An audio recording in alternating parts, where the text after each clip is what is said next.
بسم الله الرحمن الرحیم. ګرانو درنو مینوالو لیدونکو، مونږ ښاغلي پېښور ته صدر ته مونږ سره ډېر درون میلمه صادق افریدي صاحب مونږ سره موجود دی. په دې وخت باندې زمونږ ډېره خوشقسمتي دی چې مونږ صادق افریدي صاحب سره ملاقات وشو. په ډېر تپوسونو دې ځای راورسېدو. نو دا ویډیو سره پورې وګورئ. تبسم صاحب چینل اړخ نه خوشحاله باده اوسئ. مونږ سره صادق افریدي په دې وخت باندې موجود دی. د دې پېژندګلو تاسې سره کوو. السلام علیکم. په خیر. وعلیکم السلام. ډېره مننه. وهاب جان څنګه یې؟ ډېره په خیر یې؟ ټیک ټاک یې؟ افریدي صاحب پیله د ما مینوالو سره ملګرو سره لږ پېژندګلو وکړه چې په کوم چوکۍ کړی د کوم ځای دی. خپلو مینوالو ته زه هرکلی ستړي مشي وایم. خپلو کتونکو ته ډېره مننه کوم او د خپلو مینوالو نه خو یقینا چې زه ډېر زیات خوشحاله یم او چې ما ډېر په مینه باندې اوري او زما سره ډېره زیاته مینه کوي. الله تعالی ته زما ټولو خپلو پښتنو ورونو سره د الله تعالی د ډېرې مینه ورسره وکړله.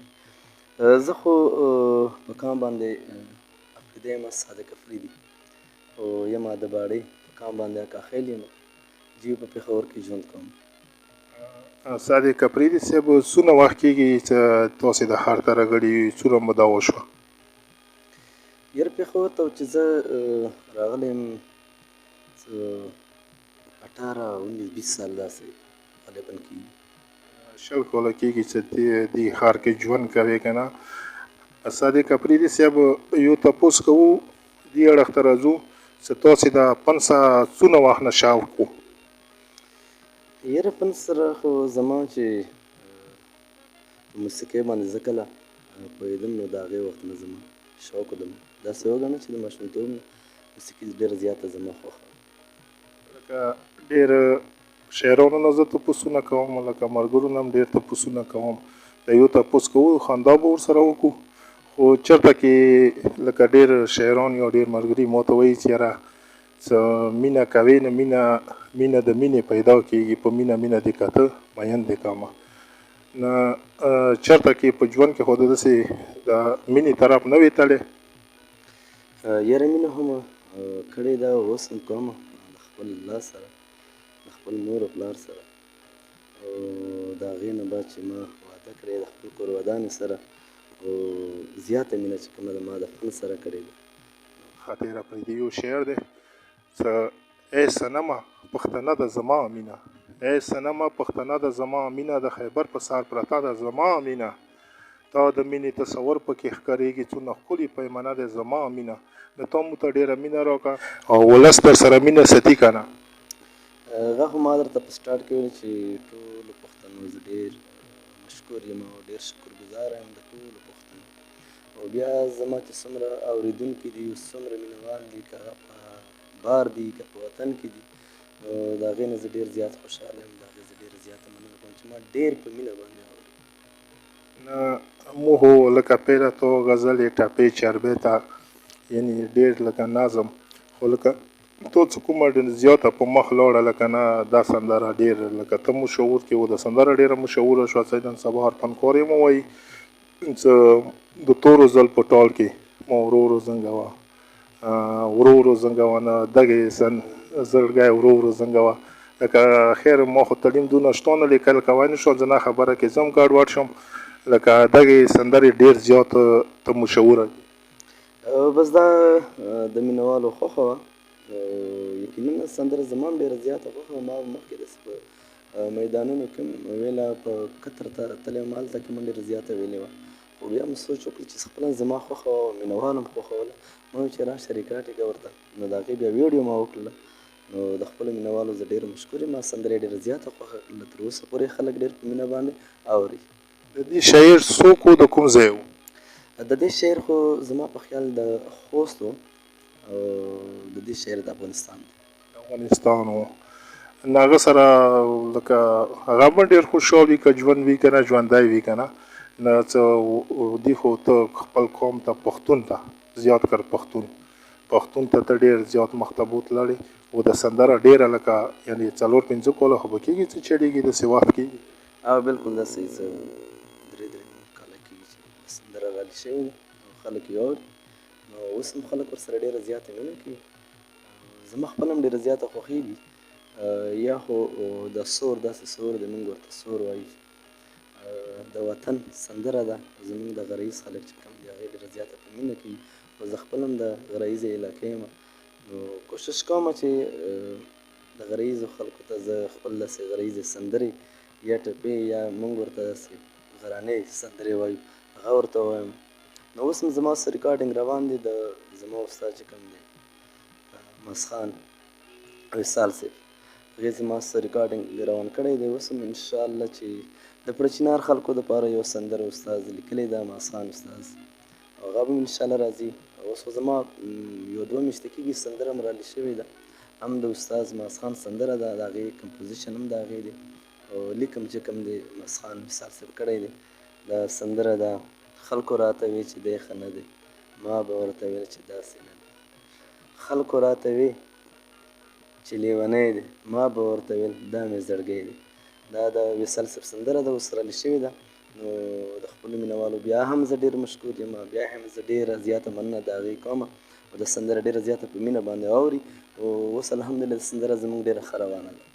ماشاءالله. خو هغه یو شعر وایي که نه، څه ما ته د غرونو جنان ښه دی، ما ته د غرونو جنان ښه دی، د سمې یار په سړي ډول خرڅوي. لکه کوم د غره خبره تا وکړه، ماشاءالله ډېر ښکلی شعر د غره علاقې وي، غره خلک وکي چې د ښار حاله ښه دي، ښار خلک ډېر خوښوي. خو خیر کوم د کلیوالا مینه دی، کلیوال رنګونه دې کې هم ډېر خوند وي. تا مو سره نن داسې کلیواله مینه وکړه، مونږ لکه هر پن کور سره میلو یو، خو کومه مینه چې تا راکړه که نه ډېره زیاته، داسې کم سړی به مونږ ته بیا میلو شي چې تا ونې مینه راوړي. ډېره مننه کوم جانه، ستاسو د راتګ زه ډېره زیاته مننه کوم. او زه خو وایم چې پښتانه ډېر د مینې خلک دي، او زه هم داسې په ملکونو کې ډېر زیات وګرځېدم، خو یقینا چې پښتانه کوم خلک الله تعالی پیدا کړي دي او جنتي خلک دي، او دغه هر څه د پښتنو چې سم دي نو هر څه یې جنتي دي، او ډېر خوند راکوي د پښتنو سره ژوند. پښتانه په ما باندې ډېر زیات ګران دي. په هر مانځه کې زه پښتنو ته ډېرې زیاتې دعاګانې کوم، ډېرې زیاتې دعاګانې. خوشحاله اوسې صادق اپریدي صاحب. خو یو تپوس طرف بیا راځو، بیا به کوو. خو دا راته ووایه چې تا یعنې پیله آغاز وچتولو د فنکارۍ سینګرۍ، یعنې هغه درته یادېږي چې کومه سندره ټپه چاربیته نظم څه ویلی وو په پیله ځل باندې، یا چې ته مجلس کې یا حجره کې یا چېرته کې هغه یادېږي؟ او بس داسې سندرې خو موږ ډېرې ویلي دي، خو بیا پکې یو سندره زما مشهوره شوله په سټارټ کې، اولینۍ سندره عجیبه غوندې قانون دی ستا د کلي، دلته خلک عاشقان په کاڼو ولي. بیا دې پسې دا سندره چې زما مشهوره شوله خلکو خوښه کړله، نو بیا بله یو سندره ما ریکارډ کړله، ګوره د تروری لورې ستا د مینه زوی یم. بیا چې دا مو خلکو خوښه کړله نو بس ما هم خوند راکړ، بیا مو دا ټپې پکې ریکارډ کړلې په ما ګرانې ولیلو ټپې، هغه خلکو ډېرې زیاتې خوښې کړې وي. نو همداسې به ژوند یې روان دی، نو بس کوشش کوي د خپلو پښتنو دپاره چې یاره پښتانه په څه باندې خوشحالېږي، نو خدای دې وکړي چې هغسې وشي او موږ په هغې باندې دې خوشحاله کړو.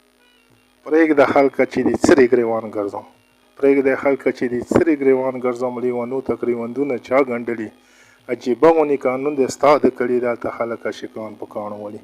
وکي چې ځینه قانون عجیبه وي که نه. ډېره مننه صادق اپریدي صاحب، تا د تفصیل مطالعه کول. خوشحاله روښانه اوسي چې په هر ځای وي. خو لکه دا ځل په والا هغه به بیا وکړو خبره، ریپیټ به کړو چې یعنې هغه کې جذبه مو ته کوم ځای کې ډېره راځي. زه خپله لکه د ډانس ډېر زیات شوقین یم، خو لکه کله څه ته سندره اوچاته کې، خو څه کله وایي چې هی ورو ورو زینګوه، دا هی څه دی نه، دا هی لفظ زمونږ د پښتنو کې ډېره زیاته جذبه راولي. بس د هر دغه یو خپل طریقه کار وي، نو موږ کوشش کوو چې په څه باندې خوند راشي داسې، او خلک په څه باندې داسې مستي وکړي، د هغې زړه ته خوشحالي وکړي زړه. نو زما کوشش داسې وي چې د هغې ځای نه سندره شروع کړم، نو د دې لپاره زه خپل کوشش داسې جاري ساتم. یوه دمالو بیا راځو دې اړخ طرف صادق اپریدي صاحب سره به خبره اتره کوو. خو صادق اپریدي صاحب یو ریکویسټ مو کوو، مطالبه یې وښیه په پښتو کې او په اردو کې، یاره دغه یوه کړۍ به د بجې سره راته ونه وایي ما کومه ورو زنګایي کې یوه کړۍ ډېر نه څه د مینهوالې وګورئ. مننه د کوم دا خو زما کار دی او زه په دې باندې ډېر زیات خوشحالېږم.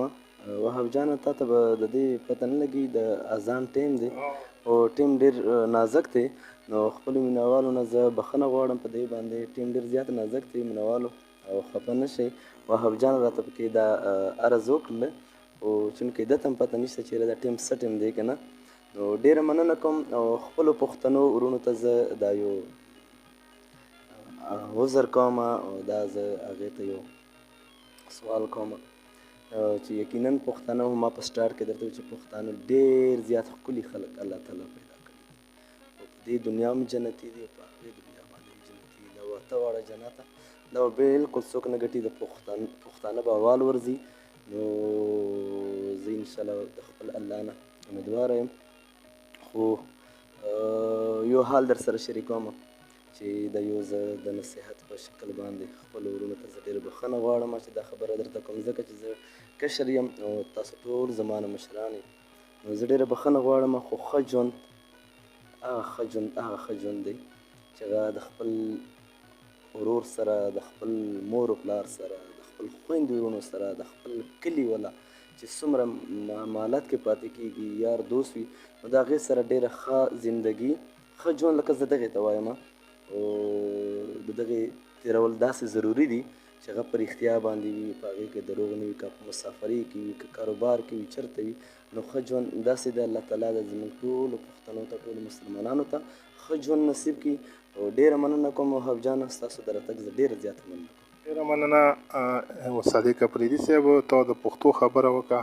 وایي اغیار څه د دوزخ ژبه ده، وایي اغیار څه د دوزخ ژبه ده، زه به جنت ته د پښتو سره ځم. ما دې ته یو ریکویسټ وکړو خو چونکې موږ ته پته نه وه په دې کمرې کې تیاره شوي دی، د بنګونو ټایم دی، دې بښنه وغوښته. خوشحاله او آباده اوسئ پښتنو. او بیا صادق اپریدي صاحب د تا ډېره شکریا ادا کوو چې ته ډېره مننه ستاسو د راتګ او زه ستاسو په دې کړاو باندې ډېر زیات خفه شوم، ځکه چې د پړچینار نه تاسو راغئ او بیا دلته کې په تپوسونو باندې زما سره میلاو شو. خو بهرحال بیا هم شکر چې زه په ځای باندې موجود یم او تاسو سره زما ناسته وشوله. ډېره مننه کوم. ډېره مننه صادق اپریدي صاحب چې تا موږ ته ډېر د ژوند ګڼنګونه وښودل. خوشحاله روښانه اوسئ، که په هر ځای وي سره د ملګرو موسیقۍ تړونکی مسخان صاحب او هغه ته دعاګانې کوو چې الله پاک دې موږ ته ژوندی ساتي.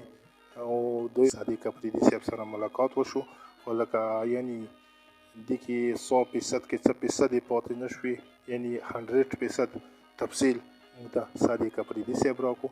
اجازه تالو په دواړه. الله حافظ. خوشحاله او روښانه